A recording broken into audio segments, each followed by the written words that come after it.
Good morning. I am Kiran Raj. Welcome to the online classes on problem solving using C. Today we will discuss about the third part of the constants, variables and data types. In the previous classes we have discussed about the data types. So I have listed the data type and the equivalent keyword. Character, which is able to store the single character, the keyword is char. Unsigned character, the keyword is unsigned char. Signed character, the keyword is signed char. While coming to the character or unsigned character and signed character, they are going to consume 1 byte of the memory. Signed integer, your keyword will be signed int, or we can also use integer, that is int. Signed short integer, signed short int or short. Signed long integer, where you can use signed long int or long. Unsigned integer, unsigned int or unsigned. Unsigned short integer, unsigned short int or unsigned short. Unsigned long integer, unsigned long int or unsigned long. Well, coming to integer or int type, they are dependent on the machine. If your machine is of 16-bit, then integer consumes 2 bytes of the memory. But if your system or machine is of 32-bit or 64-bit machine, then it is going to consume 4 bytes. Short int, it is a short of integer. So if your system is of 64-bit or 32-bit, that is it is consuming 4 bytes of the memory, then the short int is going to consume 2 byte of the memory. In the same manner, long int will be consuming 8 byte of memory. While coming to if your system is of 16-bit, that means your integer is of 2 bytes of memory, then your short int is going to consume 2 byte and long int is going to consume 4 bytes. Floating point, the keyword is float and it is going to consume 4 bytes of the memory. It will be displaying 6 decimal precision point. Double precision floating point, that is double, it will be consuming 8 bytes of the memory and it is also used to represent the floating point number. Float is also used to represent the floating point number and it is going to show the 12 decimal precision point. Extended double precision floating point, it is going to consume 10 bytes of the memory, that is long double is the keyword and it is going to show the 15 decimal precision point. Declaration of the variable. So you know what is variable.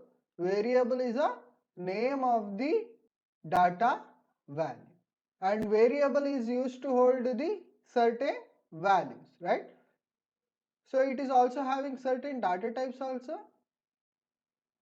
So what is the use of declaration of variable? When you are declaring the variable, two things will be done. That is, it will tell the compiler what the variable name is and it will also specify what type of the data is variable is going to hold. For example, let us consider this example, int count.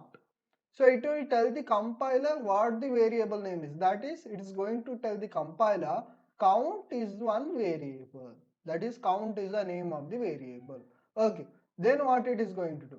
It will also specify what type of the data that is variable is going to hold.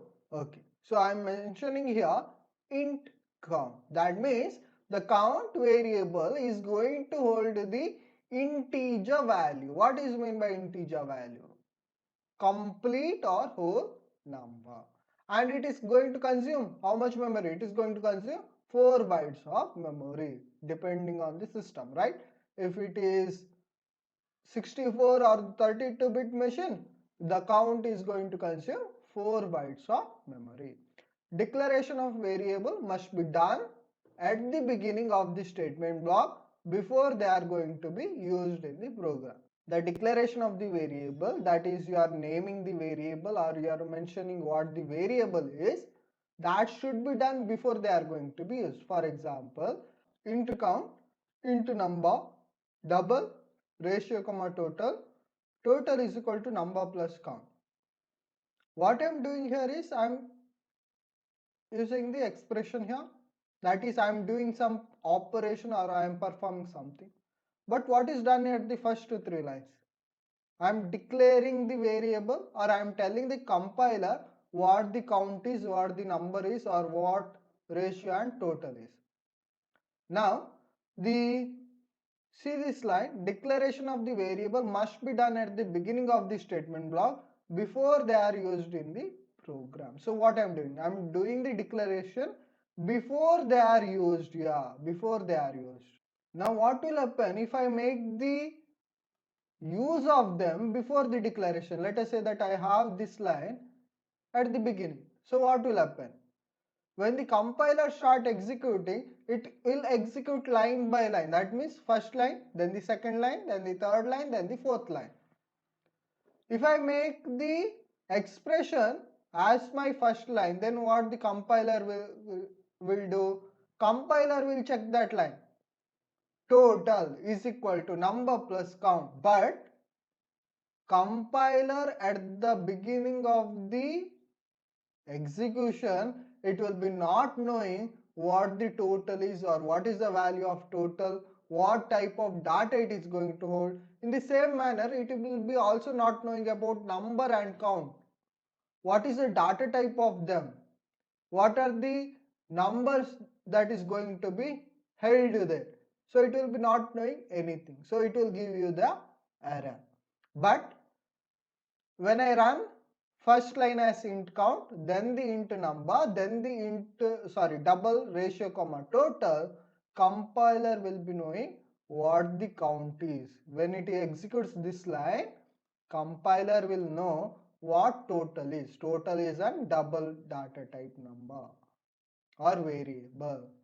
Number, what is number? Number is an integer variable. That means it is going to hold integer value. Count is an integer value or integer variable that is going to hold integer value. And what are the operations that can be performed on the integer data types? You can perform almost every operation, right? So yeah, it will also come to know, okay, I can add them. Okay.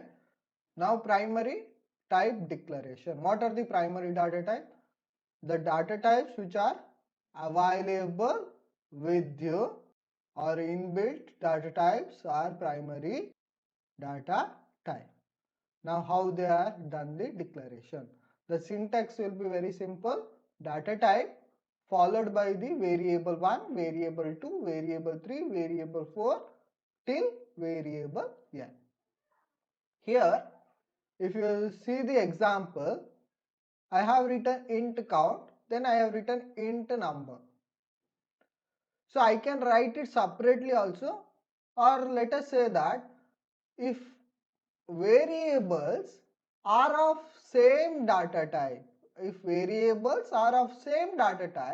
then I can put comma here. After the count I can put comma, then I can directly write number, then semicolon. See here this expression where two statements I have clubbed together, right? Double, ratio is also of double type and total is also of double type. So instead of writing double ratio semicolon and then coming down again and double total end of the statement, right? Instead of doing that, I have written in single line double ratio comma total. So you can write it separately also, or you can write it in the same statement line. But when you are writing it in the same thing or same line, execution line, they should be belonging to same data type. For example, v1, v2, v3, v4 or vn, they belongs to the same data type. Okay. User defined data type. So C allows user to define the identifier that would represent an existing data type. So C is very user friendly, and in the C you can give the name for the existing data type. You can give the name for the existing data type, and then you can use that name as your data type. Okay.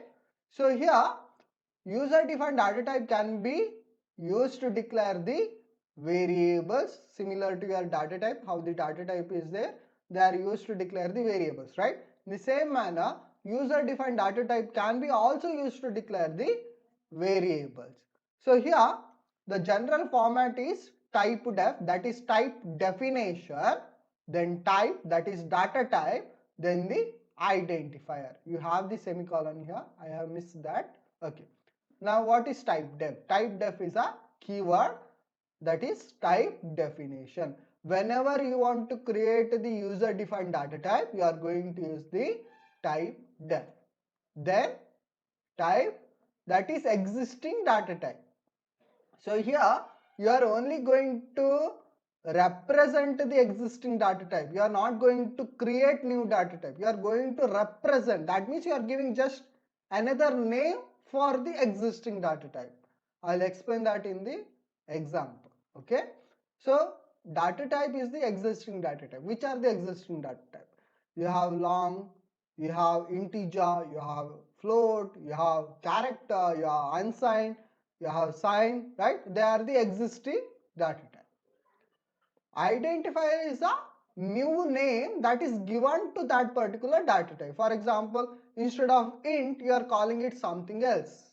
Okay. And type def cannot create the new data type. It cannot create the new data type, but you are just giving new name or new representation for the existing data type. Okay. Let us see the example. Example, type def int unit. So what you are going to do? You are giving the new name for the int. Instead of int, you are going to use the unit. So in your program, you can use the units now. Units batch 1, comma batch 2. In the same manner, you are creating marks also. So type def float marks. So marks is used as a representation for the float. This is not the variable. Mark is not an variable. Mark is an identifier. So you are giving the new name or new representation for the float now. So marks of C, CO, FIT, Kannada and English. So in my program I am going to use the marks. But remember that these user defined data declaration or user defined data type declaration, they are only valid for that particular program. You cannot use that in the another program. If you want to use it in the another program, then what you have to do? You have to use the user defined data type in that program also. Okay. Enumerated data type. So it is again the another user defined data type. So how to make the user defined data type? You can have two things. One is type def and enum. So enum, then identifier, then the value. So value 1, value 2 till value n. Inside the flower bracket or the flower braces, then the semicolon, that is end of the statement. So identifier is a user defined enumerated data type which can be used to declare the variables that can have one of the values enclosed in the braces. So what it is telling? You are going to use the identifier, that is a user defined data type. So identifier is a user defined data type, and what the values it can have? It can have value 1, it can have value 2 till it can have value n. So these values, that is value 1 to value n, They are called as enumeration constant. After the definition, we can declare the variables of new data type. For example, enum identifier v1, v2, vn. Now don't get confusion with this one and this line and this line. They are completely different. In this line we are telling this identifier can have these values. This identifier can have these values. While coming to this line, we are telling that these are the variables. While coming to this line, we are telling that v1, v2 and v1, they are of type identifier. They are of type identifier. Declaration of the enum enumerated data type and definition can be done together also. Now first let us see how to do it separately. If you want to do it separately, then first one you should create the enumerated data type, right? So let me create the enumerated data type. Enum day. So day is my data type that I am going to create.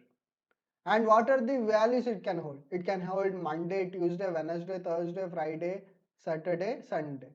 Don't write dot dot dot. You have to write it completely. Thursday, Friday, Saturday, like that. Okay. Then end of the statement, that is semicolon. Afterwards you are creating the variable, right? So what is a variable?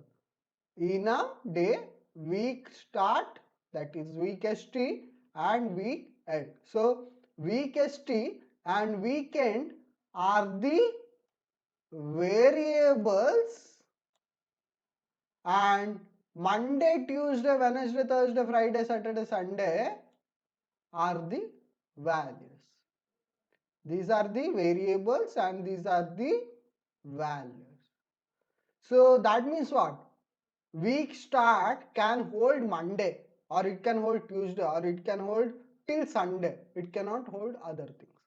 In the same manner, weekend, that means it can hold Monday, Tuesday, Wednesday, Thursday, Friday, Saturday, Sunday. It cannot hold other things. Okay, this is done separately, right? Now let us see how to do the declaration and the definition together. So I am doing the declaration and definition together here. So what I am doing here, enum day, then the values, then the variable. First I am going to do the definition, then I am going to do the declaration. This is definition where I am giving the values, and this is the declaration where I am declaring the variable. So you can see some more example here. Enum day, then the same thing, I have the Monday, Tuesday, Wednesday, Thursday, and enum day, that is a variables I am creating. Week start is equal to Monday, week end is equal to Friday, that I am just assigning the values, right? I am just assigning the values. If week start is double equal to Tuesday, I'll make weekend is equal to Saturday. So week start or weekend, they can only hold these values. They cannot hold any other values. The compiler will automatically assign the integer values or integer digits to the enumeration constant. That means you are telling that compiler will assign the one integer value to the Monday. It is going to assign the another integer value to the Tuesday. It is going to assign the another integer value to the Wednesday, and like that. When I use this definition line, that is enum day is equal to Monday, Tuesday, Wednesday, Thursday, Friday, Saturday.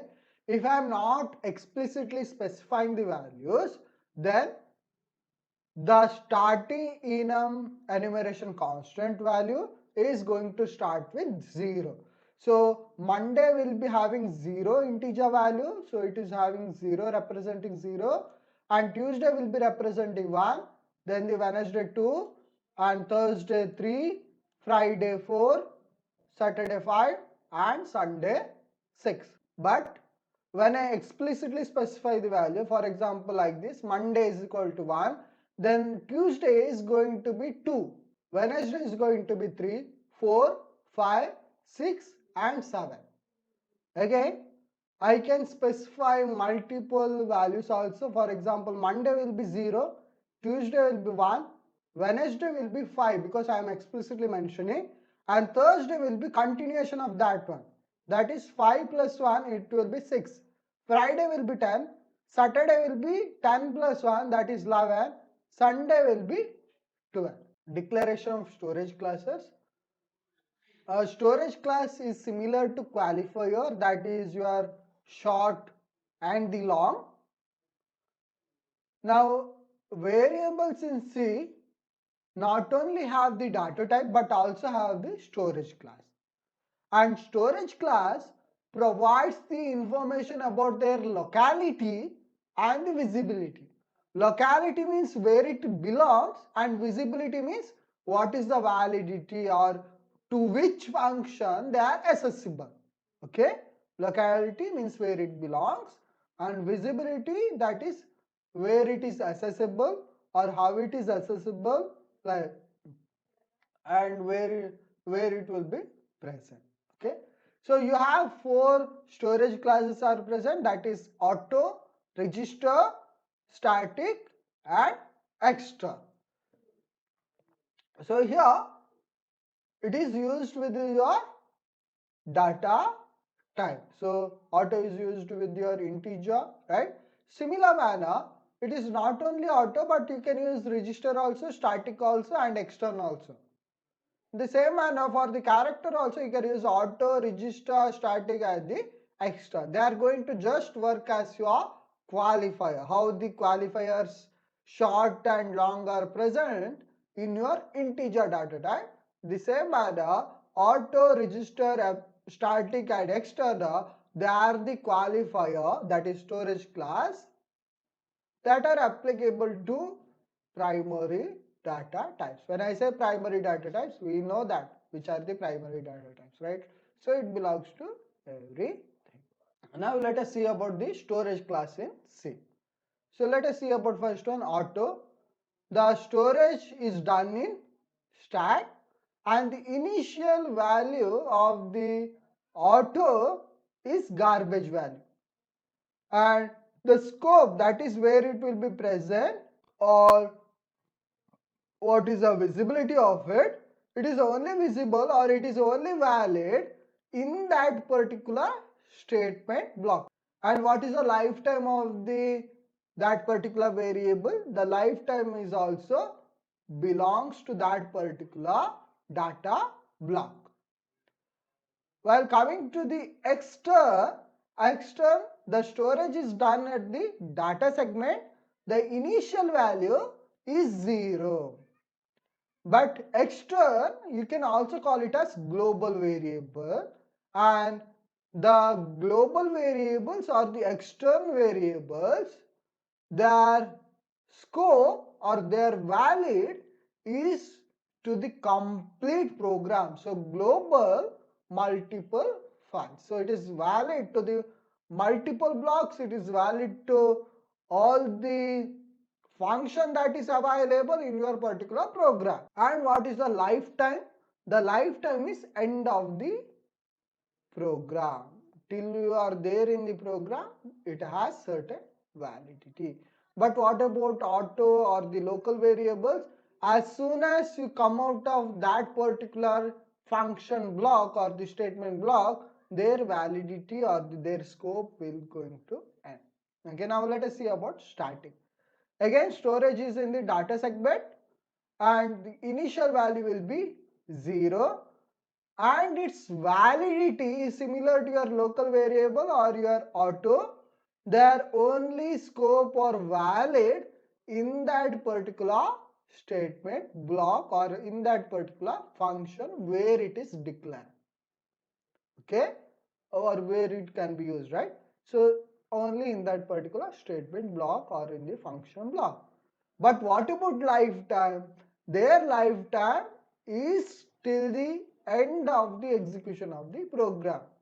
Till the end of the execution of the program, they are valid. Now the register storage is done in the CPU registers. The initial value will be garbage value, and the scope is again to that particular block only, and the lifetime is till the end of that particular statement block or till the end of that particular function. Assigning values to the variables. Values can be assigned to the variables using the assignment operator, that is equal to. And when I'm saying assigning values to the variables, I can assign either constant value or I can assign the value from the expression also. For example, let us see about first one, assigning the values from the constant. For example, initial value, that is a variable where I am initializing with the constant, or where I am assigning the constant, that is 20. Now value of initial value is 20. For the balance, I have assigned 75.84. So balance is now holding 75.84. S is holding character value, that is X. Now about the expression, right? Expression is can be also assigned. So see here, year is equal to year plus 1. This is an expression. Whether it may be simple expression or the complicated expression or complex expression, I am assigning the expression. So how it will be assigned? So let us say that my year value is 200. 200. Then 200 plus 1, that is 201 will be assigned to year. So if my year value is 200, then 200 plus 1 will become 201. The expression will be solved and then the result of that will be stored in the variable. So 200 plus 1, 201, that will be stored in here. And in the C, you can have the multiple assignment in one line also, no problem. So initial value is equal to 20, semicolon, balance is equal to 75.84. So you can have the multiple assignment also, no problem. Or you can write it in single line also. Now initialization of the variable can be done during the declaration time also. If you want to do that during the declaration time, then during the declaration time, how you are going to write? Int initial value, then the semicolon, right? So instead of writing that, I am going to continue that. So int initial value, that is declaration, then the initialization, right? This is initialization. Initial value is equal to 20, is equal to initialization, and this is declaration. So here, coming to this one is int initial value is the declaration. Initial value is equal to 20 is the initialization. So I am doing the initialization and the declaration at the same line or in the single line. Float balance, again I am doing the declaration, but balance is equal to 75.84, that is initialization. So I'm doing the initialization and the declaration at the same line. So you can C will also permits you to initialize more than one variables using the multiple assignment operator. So P is equal to Q, Q is equal to S, S is equal to 0. So S is equal to 0, but what is the value of Q and what is the value of P? P and Q is also 0 only. Why? Because 0 is assigned to S and S is assigned to Q, Q is assigned to P. So S is equal to 0. So 0 means now Q is also 0. Now that means P is also 0. Declaring the variable as constant. So I can make the variable as the constant. What do you mean by constant? When you make any variable as a constant, the variable value cannot be modified or cannot be changed during the execution of the program. For example, I am making class size is equal to 40 as the constant integer value. So when I make that it is a constant integer value, the class value or the class size value is going to remain 40 only and it is not going to change during the execution of the program. So what is the keyword that is used? You are going to use the keyword const, and this is done in the declaration time. Now declaring the variable as volatile. when I make something as volatile, that means the variable value can be changed. While coming to constant, they cannot be changed. But while coming to volatile, they can be changed at any time of the program execution, even by some external source. Okay, volatile into date. That means the date value can be changed anytime, even using the external source. Well, coming to here, class size is equal to 40. That is value of the class size as the 40 cannot be changed anywhere during the execution of the program, whatever the steps you are going to take. Thank you.